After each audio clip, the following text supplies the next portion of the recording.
évoquer la libération du potentiel humain, un grand sujet, un sujet important pour l'innovation dans l'entreprise, mais pas que. Nous allons en parler avec Marie-Christine Villagordo.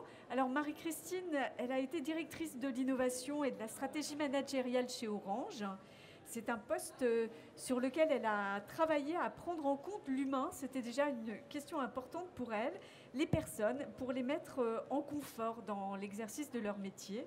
Aujourd'hui, c'est une approche qu'elle met au service du mécénat de compétences chez Article 1, on en parlera, et au sein surtout de son propre cabinet Exponentiel. Alors, d'abord, merci Marie-Christine d'être avec nous ce matin. Merci Anne. Je voudrais qu'on commence par une question de définition. Vous vous définissez vous-même comme facilitatrice en co-construction de l'intelligence collective dans les entreprises.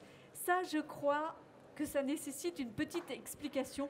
Qu'est-ce que ça veut dire? C'est quoi une facilitatrice en entreprise? Alors, une facilitatrice pour les entreprises, ça aide finalement, qu'est-ce que ça fait? Ça relie des éléments qu'on ne relie pas d'habitude. Donc, globalement, l'histoire, le passé de l'entreprise, on le regarde, mais bon, de façon assez sommaire. L'histoire de l'entreprise est fondamentale, c'est les racines, c'est le socle de l'entreprise et ça permet aux salariés de voir finalement leurs atouts. Les atouts, c'est hyper important. Ce sont les repères que nous allons avoir quand on va travailler sur le futur. Donc, il y a l'histoire. Et ensuite, nous travaillons sur le futur désiré. Qu'est-ce que le dirigeant, qu'est-ce que l'équipe de direction désire faire dans le futur? Quelle est la vision? Quel est le challenge? Le défi? Et donc, on va relier finalement l'histoire, le futur désiré, aux enjeux stratégiques. Une entreprise, si elle existe, c'est qu'elle a des enjeux stratégiques. Une entreprise commerciale, c'est le chiffre d'affaires, c'est la relation avec les clients, donc tout ce qui est expérience client. Et on rajoute un élément qui est important, c'est l'épanouissement aux salariés. Donc, une facilitatrice relie ces éléments et on va s'appuyer sur deux moments clés hyper importants pour que ça marche. Donc, il y a la phase de préparation. On a l'habitude de faire des phases de préparation, mais assez rapidement. Là, c'est une phase de préparation qui est très structurée, avec un diagnostic systémique. Un diagnostic systémique, c'est-à-dire qu'on va regarder les composantes de l'environnement. On ne va pas regarder que les résultats commerciaux, on va regarder tout. On va regarder les résultats commerciaux, les compétences avec l'humain, on va regarder la relation client, l'organisation. Donc, on va regarder l'ensemble de l'écosystème. De ce diagnostic systémique, on va identifier les atouts de l'entreprise et les opportunités.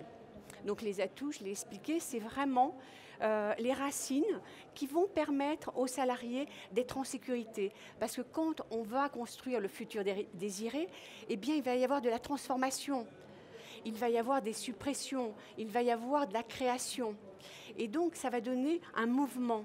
Et dans ce mouvement, si les salariés ne sont pas en confiance par rapport à leurs atouts, aux atouts de l'entreprise, il va y avoir des flottements. Et finalement, c'est ce qu'on explique, c'est ces moments de blocage au niveau des salariés. Parce que on n'a pas pensé à les mettre en sécurité en leur disant que finalement, il y a vraiment des atouts qui fédèrent. Et on va se servir aussi de ces atouts dans le futur. Et puis, les opportunités. Alors, les opportunités, on va les regarder de façon différente par rapport à un mode classique d'entreprise. C'est-à-dire qu'on va regarder ces opportunités et à chaque fois, on va se dire, si je choisis cette opportunité, je vous donnerai un exemple après, c'est quoi son impact sur le chiffre d'affaires?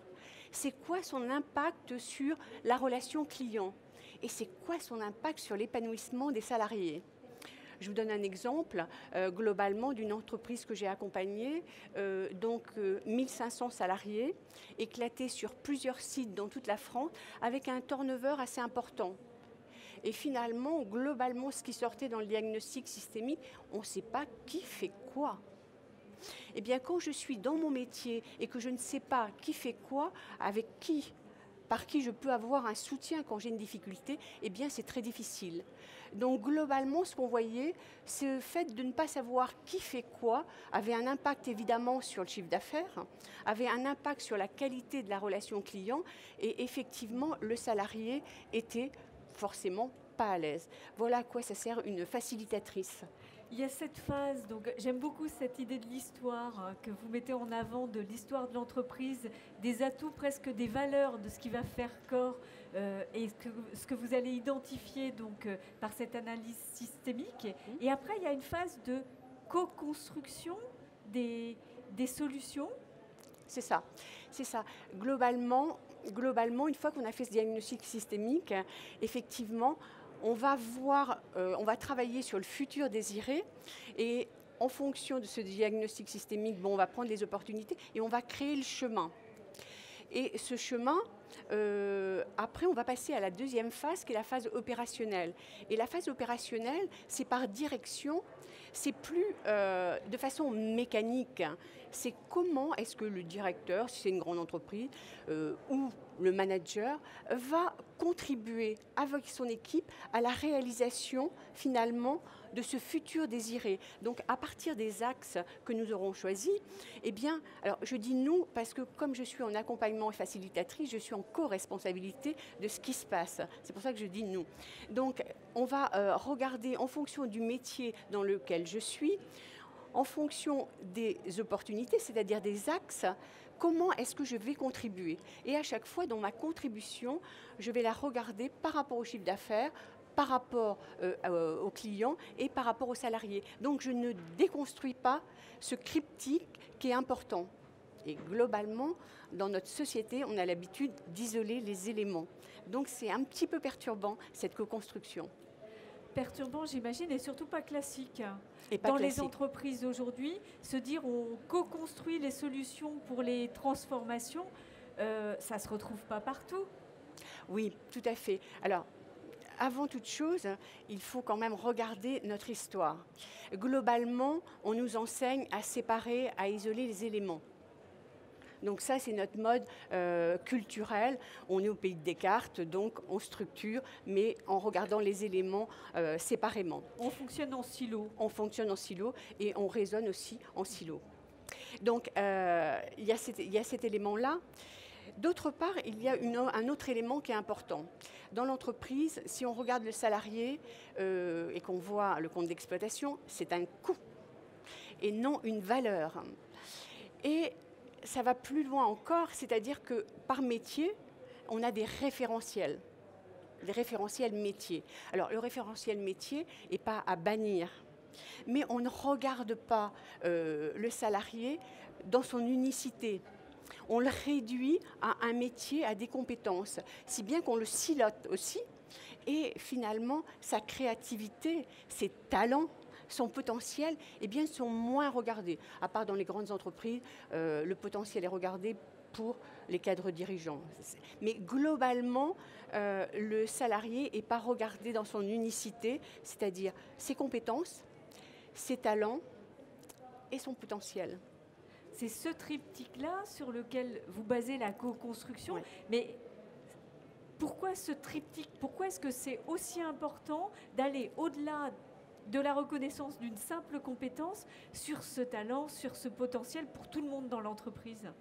Alors, c'est important. Alors, le référentiel compétences, bon, les compétences, on a un métier, on développe des compétences par rapport à ce métier.